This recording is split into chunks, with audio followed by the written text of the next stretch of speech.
Glória a Deus. Sejam todos bem-vindos ao nosso culto online. Estamos findando o mês de junho, felizes com o Senhor, porque Ele tem feito grandes coisas por nós. E nesse momento eu quero convidar você a abrir seu coração, a deixar de lado aquele velho hábito de falar, mais um pouquinho, mais 40 minutos, mais uma hora, quem sabe eu já cumpri o meu rito, né? O meu rito da minha religião e está tudo bem. Não, eu quero convidar você nesse momento a se derramar diante do Senhor. Nós vamos adorar o nome do Senhor. Faça isso, entrega a Ele sua vida. A Bíblia diz, dá-me, filho meu, teu coração. Pai, em nome de Jesus, quero pedir que o Senhor traga um derramado teu Espírito sobre as nossas vidas. Senhor, as notícias dizem que há uma chuva de gafanhoto em direção à nossa nação. Eu quero pedir que o Senhor mande essa chuva de gafanhotos embora e que o Senhor traga a chuva do teu Espírito. Vem sobre nós com graça, vem sobre nós com revelação, vem, Senhor, sobre nós trazendo vida, tirando-nos do nosso cativeiro, quebrando as barreiras que nos separam. Em nome de Jesus, fique à vontade, usa agora nosso ministro de louvor, Pai, a nossa equipe de louvor, para a glória e para a honra do Teu nome, em nome de Jesus, amém. Adoremos então o Senhor agora com o nosso ministério de louvor, aleluia, glória a Deus. Tens liberdade aqui, Espírito de Deus, Espírito de Deus. Tens liberdade aqui, Espírito Santo, Espírito Santo. Tens liberdade aqui, Espírito de Deus, Espírito de Deus. Tens liberdade aqui, Espírito Santo. Oh, eu sou tua casa, tua morada, eu sou teu lar. Mude as coisas de lugar, eu sou tua casa, tua morada, eu sou teu lar. Mude as coisas de lugar.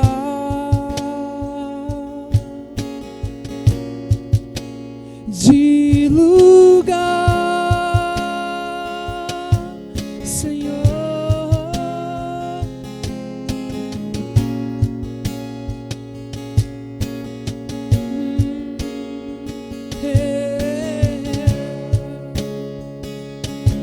Jesus, tens liberdade aqui, Espírito de Deus, Espírito de Deus. Tens liberdade aqui, Espírito Santo, Espírito Santo. Tens liberdade aqui, Espírito de Deus, Espírito de Deus. Tens liberdade aqui, Espírito Santo. Eu sou tua casa, tua morada, eu sou teu lar.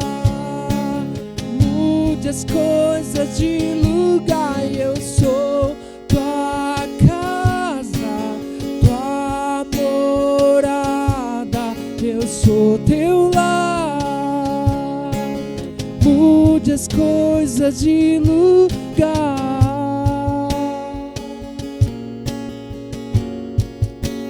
De lugar.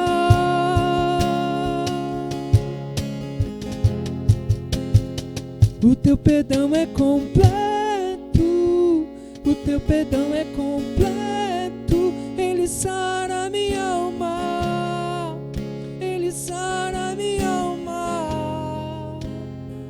O teu perdão é completo, o teu perdão é completo.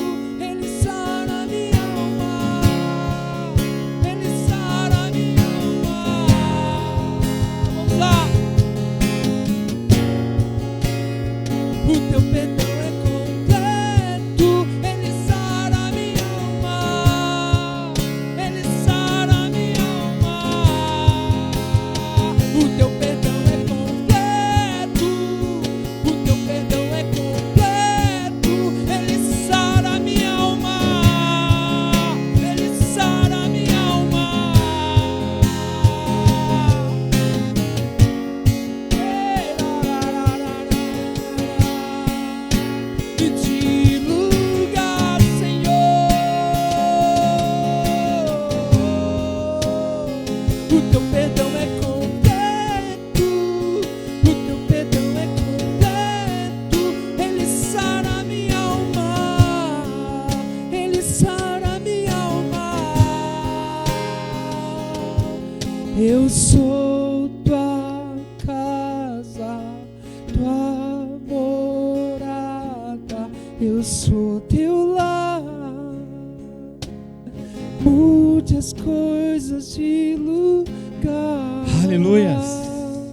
Senhor, nós te damos graça. Vem, Jesus.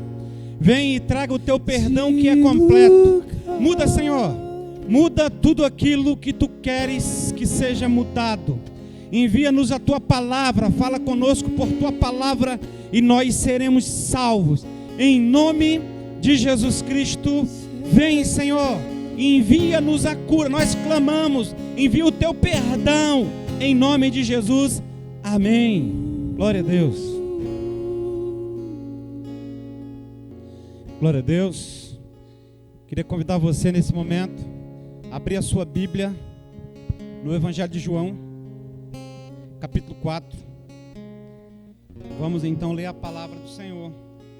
Palavra que certamente tem o poder de mudar as nossas expectativas, de nos tirar dos nossos sepulcros e de nos dar uma nova expectativa de vida. João capítulo 4, a partir do verso 1, diz assim a palavra do Senhor. E quando o Senhor entendeu que os fariseus tinham ouvido que Jesus fazia e batizava mais discípulos do que João, ainda que Jesus mesmo não batizava, mas os seus discípulos, deixou a Judeia e foi outra vez para a Galileia, e era necessário passar por Samaria. Foi, pois, a uma cidade de Samaria chamada Sicar, junto à herdade que Jacó tinha dado a seu filho José. E estava ali a fonte de Jacó. Jesus, pois, cansado do caminho, assentou-se assim junto à fonte.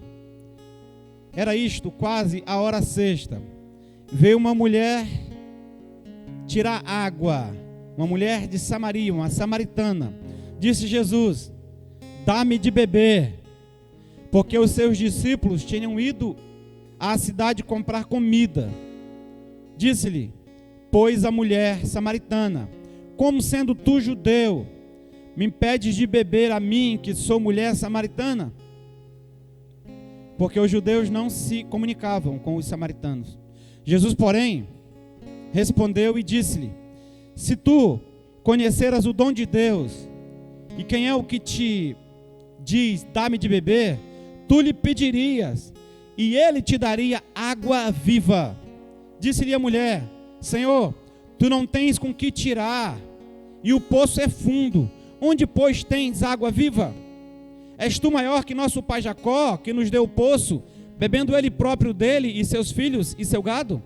Jesus respondeu e disse-lhe: qualquer que beber desta água tornará a ter sede, mas aquele que beber da água que eu lhe der nunca mais terá sede, porque a água que eu lhe der se fará nele uma fonte de água que solte para a vida eterna. Disse-lhe a mulher: Senhor, dá-me desta água, para que eu não mais tenha sede e não venha aqui tirá-la. Disse Jesus: vai, chama o teu marido e vem cá. A mulher respondeu e disse: não tenho marido. Disse-lhe Jesus: dissestes bem, não tenho marido, porque tiveste 5 maridos, e o que agora tens não é teu marido. Isto disseste com verdade. Disse-lhe a mulher: Senhor, vejo que és profeta. Nossos pais adoraram neste monte, e vós dizeis que é em Jerusalém o lugar onde se deve adorar. Versículo 21, disse-lhe Jesus: mulher, crê-me que a hora vem em que nem neste monte, nem em Jerusalém adorareis o Pai. Vós adorais o que não sabeis, nós adoramos o que sabemos, porque a salvação vem dos judeus. Mas a hora vem, e agora é, em que os verdadeiros adoradores adorarão o Pai em espírito e em verdade, porque o Pai procura a tais que assim o adorem. Deus é espírito, e importa que os que o adorem em espírito e em verdade. A mulher disse-lhe: eu sei que o Messias, que se chama Cristo, vem. Quando ele vier, nos anunciará tudo. Melhor, nos anunciará tudo, afirmando. Disse-lhe Jesus: eu sou, eu que falo contigo. E nisto vieram os seus discípulos, e maravilharam-se de que estivesse falando com uma mulher.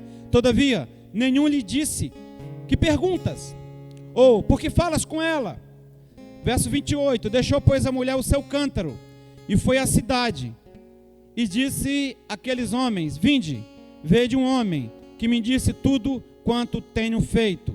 Porventura, não é este o Cristo?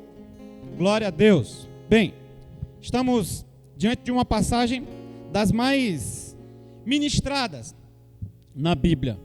Um texto muito saturado, mas ele é tão rico, ele é tão carregado de autoridade do céu, que por mais que os pregadores usem essa passagem, cada vez que temos um contato com esse momento, essa experiência dessa samaritana com esse judeu, nós tiramos algo positivo, né? Sempre existe algo maravilhoso para tirarmos desse texto. Bem, diz a Bíblia que Jesus estava cansado, mas eu quero dizer primeiro a você que Jesus estava deslocando de um lugar para o outro, né? Ele deslocava de um lugar para o outro, mas era necessário que ele passasse em Samaria. Há um imperativo divino aqui, irmãos. Há um imperativo divino aqui. Versículo 4 do capítulo 4. E era-lhe necessário passar por Samaria. Ou seja, Jesus tinha uma agenda em Samaria. Jesus tinha uma agenda em Samaria, mais precisamente na cidade de Sicar, no vilarejo de Sicar. O que significa Sicar? Olha só você, Sicar significa cidade, terra, lugar de bêbados. Lugar de bêbados, ou seja, os ébrios habitavam ali, um povo desprezível estava ali. Em tese a gente pode falar o que Jesus ia fazer em um lugar como esse, né? Mas Jesus tinha uma agenda naquele lugar, assim como ele tem uma agenda hoje na sua vida, na sua casa. Agora sabe, irmãos, eu tenho me questionado, eu quero abrir meu coração para você que me escuta nessa hora. Muitas vezes nós pregadores temos parecido um pouco de como que papagaio de piratas, um sai repetindo o que o outro diz, e parece que nos tornamos apenas agentes de entretenimento para ocupar o espaço vazio daquilo que o povo não tem o que fazer. Pessoal, escute uma coisa: a palavra de Deus precisa ser pregada, e ela não precisa ser pregada de acordo com o que o homem quer, mas essa palavra tem um propósito vindo da parte de Deus. Lá no capítulo 1 desse mesmo livro de João, há algumas afirmações muito interessantes, muito legais. O versículo 11 vai dizer o seguinte, vai dizer, versículo 11 do capítulo 1 de João: veio para que era seu, e os seus não o receberam. Então Jesus um dia veio. Verso 1 do capítulo 1 de João: no princípio era o verbo estava com Deus, e o verbo era Deus. Estava no princípio com Deus. Todas as coisas foram feitas por ele, e sem ele nada do que foi feito se fez. Nele estava a vida, e a vida era a luz dos homens, e a luz resplandece nas trevas, e as trevas não compreenderam. Versículo 6: houve um homem enviado de Deus, cujo nome era João. Homens enviados de Deus sempre existirão. E qual vai ser essa missão? Qual vai ser a função desses homens? Trazer a luz. Jesus foi o primeiro. Ele trouxe a revelação, né? E aí a partir daí os pregadores, os discípulos continuaram. E essa luz continua vindo. Por que essa luz continua vindo? Porque o ser humano permanece em trevas. Essa moça do capítulo 4, essa jovem samaritana, ela foi buscar água. O poço tinha aproximadamente 30 centímetros de diâmetro. Não era um poço largo que nem os poços nossos aqui no Brasil. Era mais parecido com um artesiano. Então existia uma metodologia muito peculiar de tirar água ali. Não era qualquer balde, não era de qualquer meio. Então Jesus se senta ali, e você sabe a impressão que eu tenho? Aí eu quero fazer um paralelo dessa passagem de João 4 com João 3. De repente a gente pode até imaginar, talvez João estivesse querendo fazer essa comparação, né? Por exemplo, em João 3, talvez você conheça, se você não conhece, eu recomendo que leia o texto, leia o capítulo. É outro capítulo muito conhecido, relata o encontro de Jesus com o doutor Nicodemos. Nicodemos foi ter com Jesus. Nicodemos tinha consciência onde Jesus estava e o procurou, porém o fez à noite, exatamente fazendo uma alusão ao estilo de vida que ele levava longe da vontade de Deus. Ele era um religioso, ele era um doutor da lei, ele era bem quisto pela sociedade, ele tinha autoridade, mas ele estava em trevas, porque o homem sem Deus está em trevas. Em João 4, nós estamos vendo essa menina indo ao poço por volta do meio-dia buscar água. Os pregadores criam várias conjecturas por que ela foi ao meio-dia. Bem, uma coisa eu sei, não era comum esse horário, isso é fato, é comum, há um consenso entre os teólogos nesse sentido. Não era um horário comum de ir buscar água. No final da tarde era o horário das mulheres irem buscar água. Essa era uma função das mulheres na sociedade da época, ok? Mas essa mulher vai cedo. Por que ela foi cedo? Alguém diz, porque ela tinha vergonha do estilo de vida que levava. E os motivos nós vamos criar os mais diversos. Mas uma coisa eu quero dizer a você, ela foi cedo, porque havia uma agenda de Deus para ela naquele lugar. Jesus chega primeiro. Tem uma canção do J. Neto, que vai dizer assim: quando eu cheguei aqui, o meu Senhor já estava, né? Talvez você lembre, você que é mais antigo, lembra dessa música? Quando eu cheguei aqui, meu Senhor já estava, né? Então, é exatamente isso.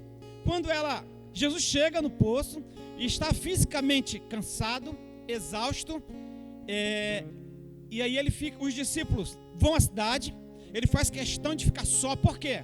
Porque ele tinha que ter um particular com aquela menina. Escute, Jesus não expõe os nossos pecados, mas ele trata, né? Ele não quer nos expor a vergonha pela vergonha, ele quer nos curar. O perdão dele, como cantamos há pouco, é completo. Ele vem sarar a alma, ele não vem ferir ainda mais, ele não vem apagar, né, o pavio que fumega, ele não vem pisar na cana que já está quebrada, ele vem sarar. Então ali ele fica guardando aquela mulher como que uma santa armadilha do céu, e ele está lá, e ela chega, né? Jesus está lá e observando o comportamento daquela mulher. Quando ela se aproxima, ela não dirige a ele palavras. Por que ela não dirige a ele palavras? Antes de continuar com o texto, eu queria te situar na história, tá bom? Para você ter um pouquinho de noção. Que encontro é esse? Não são duas pessoas comuns, é duas raças, trata-se de dois tipos dois povos, né? Que não se davam bem. Bem, no ano 931, com a morte do rei Salomão, Israel é dividido em dois reinos, né? O reino do norte é liderado por Jeroboão I, ok? E esse reino, ele era composto por 10 tribos, e é conhecido como o reino de Israel, ok? No ano 722, Sargão II, o assírio, invade, e esse reino do norte tem como capital Samaria. O rei Oni, né, pôs o nome da capital desse lugar de Samaria. E no ano 722, o Sargão II, o rei assírio, invade Samaria e leva os judeus, transporta os judeus cativos, leva muitos para lá e povoa essa região com estrangeiros.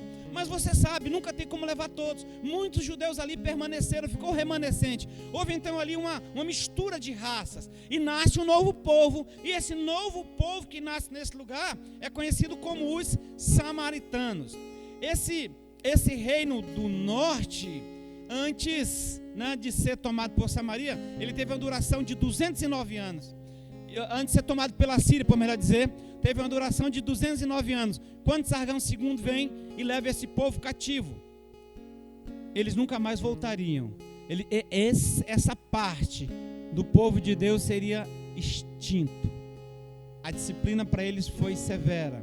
Para você ter uma ideia, o reino do norte teve aproximadamente, se eu não estou enganado, 19 reis, 8 dinastias, e nenhum sequer buscou a Deus. Todos se desviaram, todos se afastaram dos caminhos do Senhor. No ano 586, o reino do sul, Judá, é invadido, dessa vez por Nabucodonosor, pela Babilônia. E eles são levados cativos para a Babilônia. Esse vai ficar 70 anos no cativeiro. E 70 anos depois, então, eles voltam para a sua terra. Mas quando eles voltam, eles encontram quem? O povo que estava lá, que eram os samaritanos. Os samaritanos tentaram de alguma forma uma amizade com os judeus.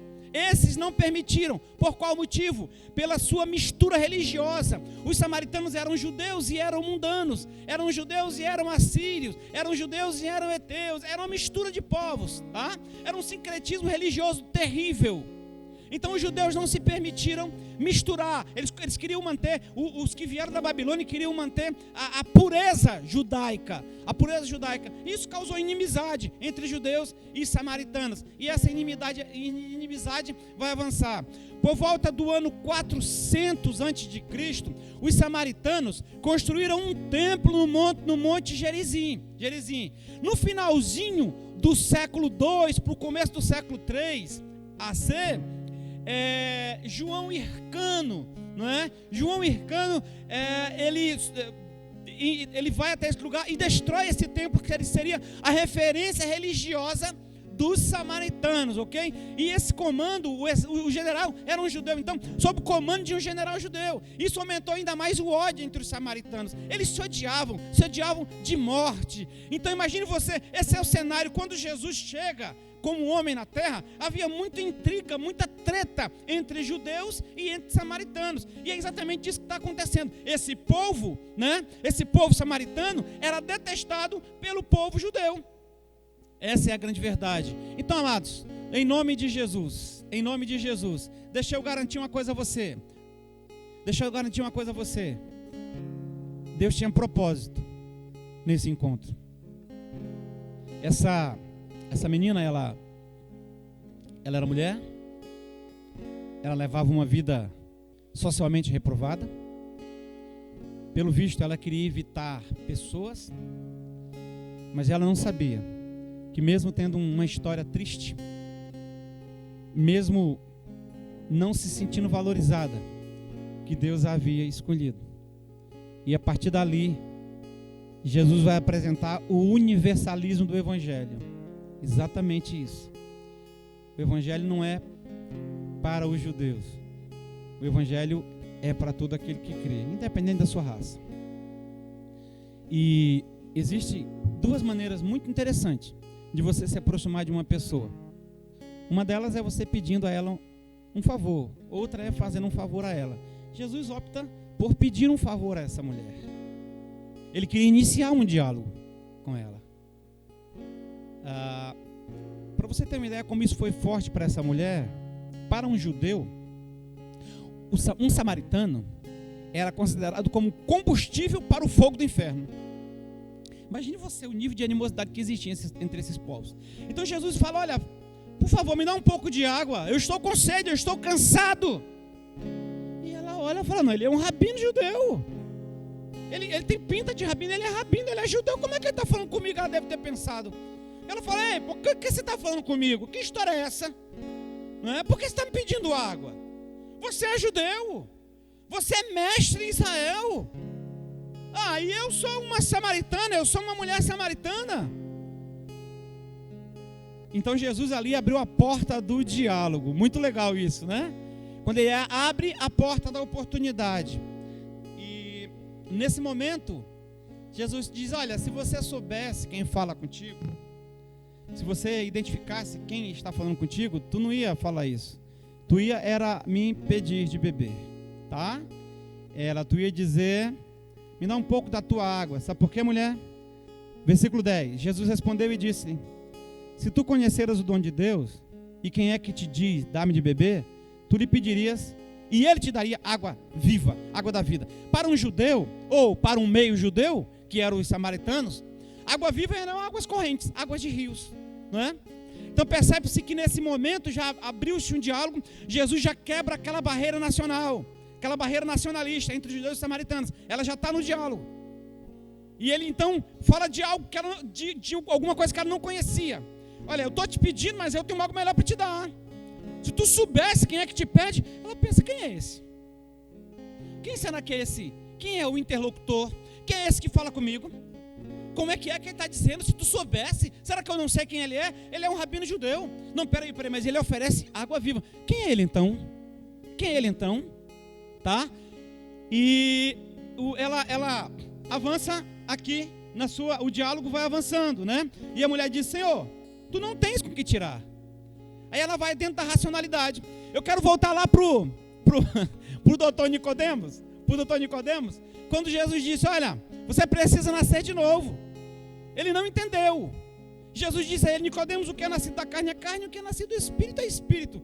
Nicodemos não entendeu. Aí a mocinha da beira do poço, a samaritana, a desinformada, a ignorante, né? A desprezível, mulher do povo desprezível para os judeus, ela também não entendeu. Ela fala: Senhor, tu não tem nem o que tirar, tu não tem nenhuma caneca para tirar água, como é que tu vai dizer que vai me dar água? E então Jesus, ele diz: olha, você não está compreendendo, filha. Tu não está compreendendo o que eu estou te dizendo. Tu precisa pedir. Tu precisa pedir. Eu sei que o poço é fundo. Eu sei que o poço é fundo. E ela fala: tu é maior do que Jacó? Deixa eu explicar para você quem era Jacó para aquele povo. Jacó para aquele povo era tudo. O pai Jacó era tudo para aquele povo. Aquele poço era uma espécie de lugar de adoração. Aquele poço era uma espécie de ponto principal daquele vilarejo. Jacó estava para esse povo, assim como Moisés estava para os judeus. Não que Jacó também não tenha relevância para os judeus, ao contrário, tem muita, mas Moisés, ele carrega um peso bem maior. Jacó estava para esse povo, assim como Maomé está para os muçulmanos. Então Jacó era muito importante. Ela fala: peraí, Jacó cavou o poço. Fontes históricas informam que Jacó pessoalmente cavou esse poço. E o interessante é que a palavra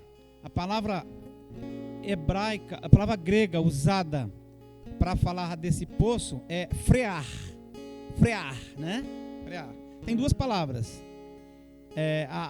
Que eu quero usar aqui é frear.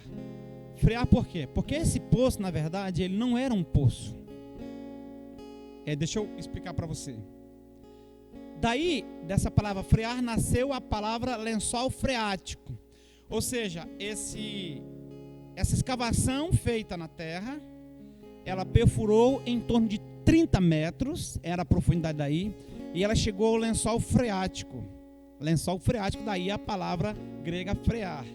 E nesse lençol freático, você sabe, as águas são abundantes. Então ali tinha água, não era o buraco que produzia água, não era aquele orifício que produzia água, mas o lençol freático. Aí uma mensagem muito interessante em cima disso aí, né? É o que Jesus vai mais ou menos querer dizer para ela. Nós, irmãos, quando estamos manifestando a graça de Deus, essa graça não nasce em nós somos apenas passagem, assim como aquele poço era apenas passagem. E a mulher fala: será que tu é maior do que Jacó? Ela falava com o pai de todos, com o criador de todas as coisas. E ela: pois será que o senhor é maior do que Jacó? Jacó cavou o poço, Jacó bebeu, Jacó deu para o seu gado. Será que o senhor é maior do que Jacó? Isso não é possível. Isso não é possível. Jacó é o maior de todos. E Jesus diz: olha, qualquer que beber desta água tornará a ter sede. Tudo que o mundo pode oferecer, tudo que a bondade humana pode oferecer vai terminar. Todo socorro vindo do homem uma hora vai acabar. Tudo aquilo que o homem pode fazer por você vai terminar. Todo aquele que beber dessa água tornará a ter sede. Vai virar esse ciclo de vai e vem, de vai e vem, de vai e vem. Mas aquele que beber da água que eu lhe der, nunca mais terá sede. Ela fala: poxa, que proposta maravilhosa. Que coisa mais incrível, nunca mais ter sede. Ao contrário, aquele que beber da água que ele der vai nascer no seu interior rios de águas vivas. É o lençol freático, não é? É o lençol freático. Então ela agora vai ser alimentada igual aquele poço era alimentado pelo lençol freático que nutria ali o poço de Jacó. Hoje esse poço ainda existe lá, está entupido, cheio de entulho, tem em torno de 25 metros, né? Cheio de entulho lá, não tem mais a água, mas a época tinha. Tá? Então é isso que Jesus está dizendo. Do seu interior fluirão rios de águas vivas. Se você receber o que Deus tem para te dar, se você abrir seu coração, a sua vida não vai mais ser a mesma. Sabe, irmãos, eu costumo dizer que a situação difícil, a dificuldade, ela não forma ninguém, mas a dificuldade, ela revela o ser humano. Ela revela o ser humano. Esses dias aqui na igreja, veio um rapaz fazer um serviço de telefonia. E ele comentando, ele também é cristão. Ele dizia: pastor, nesses tempos de pandemia, as pessoas estão se revelando. As pessoas estão se revelando. Tem gente que acha que só era cristão enquanto tinha os cultos regulares. Agora estão revelando não crer em Deus, não confiar no Senhor. É mais ou menos igual essa moça. Ela precisava ir ao poço. Ela dependia do poço. Se você depende do templo onde você congrega, você depende de um poço. Se você depende do homem, você depende de um poço. Todo aquele que beber da água do homem vai voltar a ter sede. Todo aquele que beber daquilo que o homem pode dar vai voltar a ter sede. O problema vai continuar. Deixa eu te fazer um convite hoje. Vinde às águas. Isaías 55. Deixa eu ler para você. Isaías 55. Isaías 55. Por que o povo permanece carente? Por que o povo permanece frágil? Por que o povo não avança?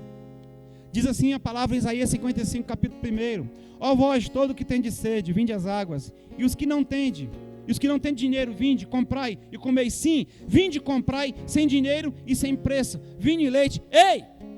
A abundância de Deus, se você vier às águas, se você vier à fonte das águas, você vai ter abundância. Vinde às águas. Essa moça não sabia o que ia acontecer naquele dia, mas naquele dia a vida dela seria mudada para sempre. Me dá dessa água, eu quero essa água, me dá dessa água. Jesus diz, calma, eu tenho água para você, eu tenho mudanças para você, eu tenho alegria para você, eu tenho um significado para a sua existência. Para isso eu vim para o que era meu, e você, filha, é minha, e você, Nicodemos, é meu. Mas Nicodemos, você precisa nascer de novo. E você, menina, precisa chamar o teu marido. Uau! Estou vendo agora Jesus. Na frente dele está Nicodemos e está a mulher. Eu estou imaginando aqui, né? A reunião. Vai lá, Nicodemos, tu nasce de novo? Porque Nicodemos se achava bom demais. Jesus toca na nossa ferida. E chega para a mulher e fala, chama o teu marido. Vamos dar água para todo mundo, né? Já que você quer água viva, vamos dar para todo mundo. Nicodemos fala, como é que eu vou nascer de novo?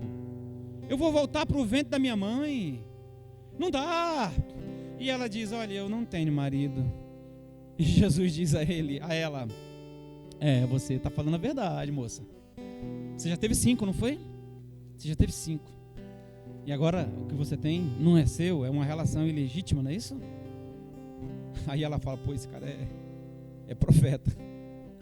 Esse cara é profeta. Veja você que o conhecimento dela de Jesus foi gradual. Primeiro ela acha que ele é apenas um viajante, um sedento viajante, que desejava ser dessedentado com a água daquele poço natural. Depois ela percebe que ele é um rabino judeu. Agora ela fala que ele é profeta. Agora ela fala, olha, ele é profeta. Veja o que é. Ela fala assim, eu estou vendo que tu é profeta. Estou vendo que tu é profeta. E aí ela, já que tu é profeta, já que o Senhor é profeta, deixa eu ver o versículo aqui. Está aqui. A mulher, verso 17, a mulher respondeu e disse, não tenho marido. Disse Jesus, disseste bem, não tem marido. Verso 18, porque tiveste 5. Verso 19, disse-lhe a mulher, Senhor, vejo que és profeta. Ele cresceu no conceito dela, né? Começou a revelar a vida dela. Quantas vezes você já esteve na igreja e ter a sensação de falar, rapaz, o pastor sabe da minha vida. Alguém contou, eu já ouvi testemunhos de ter conflito entre pessoas que se conheciam, porque o cara é convidado por alguém e vem ao culto, aí o pastor vai lá prega e o cara se sente desnudado diante da presença de Deus e fala, não, você contou a minha vida para esse pregador. Não, ninguém contou a vida. Diante da palavra de Deus nós estamos desnudados. Ele conhece todas as coisas, ele penetra o mais profundo do nosso ser, ele conhece os cantos mais escuros da nossa alma, ele sabe tudo. Nicodemos tenta se esconder na boa escuridão que ele vivia, dizendo, eu sei que tu és mestre, eu também sou mestre, de mestre para mestre. Para com isso, Nicodemos. Vejo que és profeta, ela o elogia. Vejo que és profeta. Ela fala, verso 20, já que o senhor é profeta, vamos falar sobre profecias, vamos falar sobre religião, vamos falar sobre revelação, tentando se esconder atrás disso também. Nossos pais adoraram neste monte, o monte Gerizim, que havia sido destruído. Vamos falar sobre adoração. E vós, judeus, dizem que é em Jerusalém que se deve adorar. E aí, já que o senhor é profeta, me diga, é aqui ou é em Jerusalém? Aonde é? Jesus disse, acalma, mulher. Não é aonde se deve adorar, mas é quem se deve adorar. e como se deve adorar. Deixa eu te falar uma coisa, para tu que não sabe, lá em Israel eu também não achei adoradores. Em Israel eu também não achei adoradores. Aqui em Samaria, aqui em Sicar, na cidade dos bêbados, eu também não achei adoradores, mas eu vim fazer adoradores nesse lugar. Eu vim plantar verdadeiros adoradores nesse lugar. Deixa eu te contar uma história. O Pai está procurando um tipo de pessoa. Não são os judeus. Não, o Pai não está procurando os samaritanos. Ele não está procurando os romanos, não está procurando os bárbaros.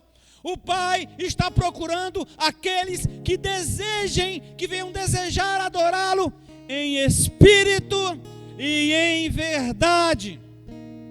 Sai dessa escuridão protetora. Para com esse negócio de adoração. Tua vida está escangalhada. Tu acha que a adoração está limitada a um espaço. Tu é igual aos teus irmãos judeus. Adoração em verdade. Vocês dizem adorar o que vocês não conhecem. Vocês samaritanos dizem adorar o que não conhecem. Os judeus adoram o que dizem conhecer. Mas a verdade é que o Pai está procurando adoradores de verdade. Escute, amados. É isso que está dizendo a Bíblia lá em João capítulo 1. Ele veio porque era seus, para os seus. Ele veio mudar a história das pessoas. E ele então, nesse momento, quando Jesus trata dessa questão, ele vai dizer, olha, Deus é espírito, mulher. Deus não está limitado nem pelo tempo e nem pelo espaço. Mas será que quando Cristo vier? Será que quando Cristo vier? Porque os samaritanos esperavam a vinda do Cristo, assim como os judeus. Eu já disse a você, eles eram uma mistura terrível. Era uma salada mista, né, de crença. Mas eles esperavam o Cristo. E a mulher disse, eu sei, Senhor. E quando Cristo vier, Ele vai nos anunciar tudo. Jesus lhe disse, eu sou, eu que falo contigo. Eu que falo contigo. Cara, o cara estava lá. A fonte da água viva estava lá. A oportunidade da mudança. O tempo exato.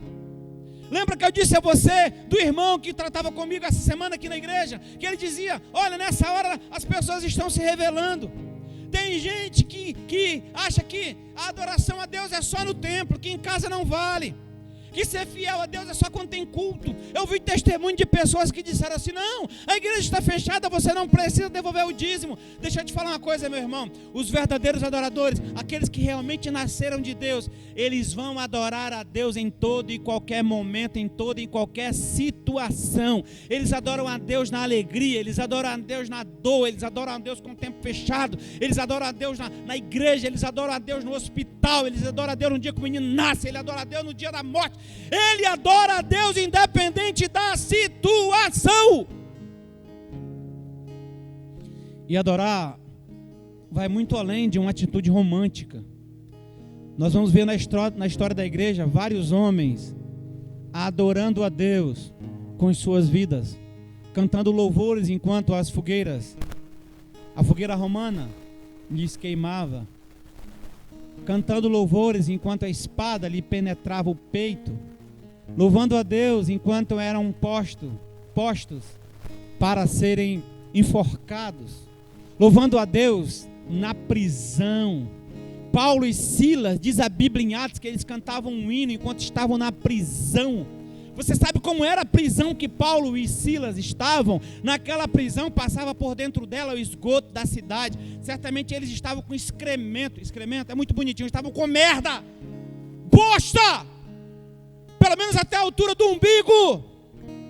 E eles estavam lá dizendo, glória, glória, aleluia, adorando. A adoração independe da circunstância. Jesus está aqui plantando uma verdadeira adoradora. Agora essa moça, essa menina que pensava que entendia algo sobre adoração, e aí agora Jesus cresce um pouco mais. Agora Jesus não é apenas um profeta. Agora ela descobre, ele é o Cristo, porque a ela ele se revelara. E ela sai para anunciar. Ela veio buscar água e levou água, levou muita água. Só que a diferença é que a água que ela levou não foi a água que ela veio buscar. Ela levou água viva, ela levou água abundante. Ela levou água que nasce no trono de Deus. Há um rio que nasce no trono de Deus. A Bíblia diz lá no livro de Apocalipse que há um rio que nasce do trono. Que esse rio possa inundar a sua vida hoje. Que esse rio possa mudar a sua história nesse momento. Que esse rio possa trazer a novidade de vida do Evangelho. Que você não se contente em ficar apenas assistindo uma pregação para cumprir tabela. Ouve essa palavra: Jesus é o mesmo, ontem, hoje e para sempre. Ele é o mesmo. A distância não impede o seu agir. O seu poder é transformador. Ele pode sim curar a tua enfermidade nesse momento. Ele pode mandar embora a gripe, mandar embora a AIDS, mandar embora a Covid, mandar embora o diabo a quatro que esteja te perturbando, porque Ele é Deus, Ele é o Senhor. Mas você precisa fazer, sabe o quê? Fazer o que essa menina fez. Abrir com Ele um diálogo sincero. Dizer a Ele quem você é. Ela não escondeu o seu pecado. E Jesus não expôs o pecado dela para ninguém. Ao contrário, Jesus a sarou. Ela vai até os samaritanos, meu Deus. Olha só, ela leva a mensagem do judeu. Não, ela leva a mensagem daquele que é o pai do judeu, que é o pai do samaritano. E essa mensagem chega lá, ela chega lá em Sicá, ela chega lá no local onde estavam o restante dos amigos dela, quem sabe homens que curtiam com ela os prazeres sexuais da vida. E ela fala: olha, eu encontrei com ele. Encontrou com quem, mulher? Eu encontrei com o Messias. Como é que tu sabe? E ele falou tudo da minha vida, ele sabe tudo. Ele é diferente, ele é um rabino, cara, ele é um rabino, mas ele é um rabino diferente. Ele não é igual aos demais. Ele é fariseu, não sei. Ela sai do céu, não sei. Ele é diferente, cara, vocês precisam ver. Então a galera veio ver Jesus. E diz a Bíblia que após essa experiência deles virem a Jesus, eles disseram: olha, nós cremos, não pelo que tu falou, mas porque nós vimos. Então há muitas pessoas que precisam que você tenha a sua vida transformada por Jesus, pelo Jesus que você diz seguir, pelo Jesus que você diz servir. Talvez você pense assim de alguém igual os judeus pensavam dos samaritanos, né? Essa pessoa não presta para nada, é como combustível para o fogo do inferno. Não é assim para Jesus. Que nesse tempo que ainda vivemos, essa pandemia, que você possa entender as oportunidades de Deus, aquilo que Ele está te dando. Ah, mas eu estou com dificuldade financeira. Preste muito bem atenção. Tudo que o homem pode dar, a água que o homem dá vai terminar. A riqueza vai terminar. O socorro humano vai passar. Por isso, é tempo de buscar o Senhor. Nicodemos foi até Jesus. A menina foi até o poço. Mas Jesus encontrou com ambos. Nós descobrimos nesse texto, que tanto o doutor estava em trevas, como a menina desconhecida, samaritana, também estava em trevas. E para os dois, resplandeceu-lhes a luz. Mateus capítulo 4 vai dizer que Jesus passou a pregar o Evangelho. E quando ele prega o Evangelho, ele vai dizer: arrependei-vos, porque é chegado a vós o reino de Deus. Eu quero terminar essa palavra dizendo isso para você: arrependa-se. Essa é a sua escolha. Você precisa tomar uma decisão. Você precisa dizer a Deus o que você quer da sua história. Eu e a minha casa serviremos ao Senhor. Faça isso, que o sangue de Jesus te cubra, te livre de todo mal, em nome de Jesus, amém.